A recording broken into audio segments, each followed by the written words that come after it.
원리적인 이해로 교회를 이렇게 알고 있으면서도 실제로 성도들이 그러한 교회에 대한 온전한 이해가 있는가 이렇게 하면 사실은 구원론적 이해는 앞서 있어도 교회에 대한 이해는 참 많이 부족하다 이렇게 생각합니다. 그래서 저도 부단히 가르친 것 같은데 그 목회자로서 역으로 성도들한테 이렇게 마음에 지금 섭섭함이라고 할까 다소의 실망감이라고 할까 할 때는 그 교회에 대한 상이 잘 맺혀지지 않는 것 같다 이런 생각을 합니다. 이제 코로나 시기를 겪으면서 이제 교회에 그동안 못 왔다가 다시 교인들이 돌아오지 않는 것을 보면서 교회의 재회복, 그러니까 다시 교회로 돌아올 것, 당장 다시 그 교회가 얼마나 복된지 알고 나아갈 것을 얘기하지만 그와 동시에 사실은 아직 상이 제일 선명하지 않고 그래서 조금 전에 이제 교수님들 말씀하셨지만 다소 어떤 모임 같고 동호회 같기도 하고 또 좋으면 가고 그렇지 않으면 가지 않는 이런 부분에 대해서 참 정말 교회가 무엇인가 그런 기회가 되었으면 참 좋겠습니다. 그래서 이렇게 함께 나누는 것이 굉장히 의미가 있다고 생각하는데 게럴스 복스가 그런 이야기를 하시더라고요. 그러니까 교회는 하나님의 나라와 맞닿아 있는 것이다. 이 책에서 정말 놀랍게도 꼭 표현을 그대로 쓰시고 계시더라고요.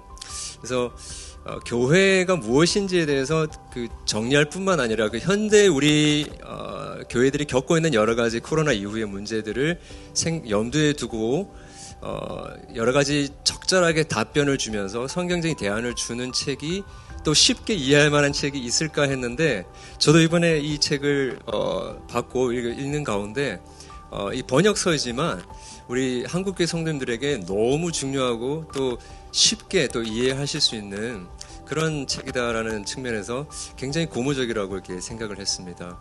특별히 그 마태복음 16장 18절 그 말씀에서 이 그 베드로의 그 고백의 반석 위에 교회를 세우시겠다라고 하신 다음에 곧바로 무슨 이야기를 하시냐면 이 천국의 열쇠를 그 사도들에게 주시겠다라는 이야기를 하세요. 그 교회와 천국의 열쇠가 저희들은 보통 따로따로 이렇게 생각을 하기 쉬운데 이 교회와 하나님의 나라 즉 천국이 맞닿아 있다라는 것을 그 생각을 해볼 수 있는 굉장히 핵심적인 그리고 우리 신 교수님께서 잘 말씀해 주신 것처럼 생각보다 교회는 우리가 생각하는 교회보다 크다. 하나님의 나라와 맞닿아 있는 정말 이 세상에 다른 어떠한 기관과 어떠한 공동체도 대체할 수 없는 영원한 가치, 영원한 의미를 가지고 있는 기관이다라고 이야기를 이 책에서도 하고 있고 우리 모든 패널 목사님들께서 교수님들께서 하고 계셔서 저는 너무 신났습니다. 첨언을 좀 잠깐 하자면 우리가 교회로 왜 모이느냐 아니면 이제 현대 용어로 하면 교회 왜 가느냐라고 할 때 교회가 재밌고 즐겁고 뭐 교회 가면 뭐 유익하고 뭐 좋은 일이 있으니까가 아니라 그 어머니의 품 같은 교회에 가서 지금 말씀하신 영원에 맞닿아 있는 하나님의 나라에 입성할 때까지 하나님의 백성으로 훈련을 받고 교육을 받는 기관이 교회란 말이죠. 근데 이런 인식이 없는 거예요. 한국 교회 안에 상당 부분 이런 인식이 없고 오락적으로 즐기는 그런 측면의 한국 교회 문화가 상당히 많이 형성되어 있다. 베이직 신앙고백서나 웨스트민스터 신앙고백서에 보면 교회의 정의를 내릴 때 과거와 현재와 미래 하나님의 택한 백성들을 불러 모아 하나님의 나라에까지 이르도록 훈련하는 곳이 교회다. 이렇게 말하고 있단 말이에요.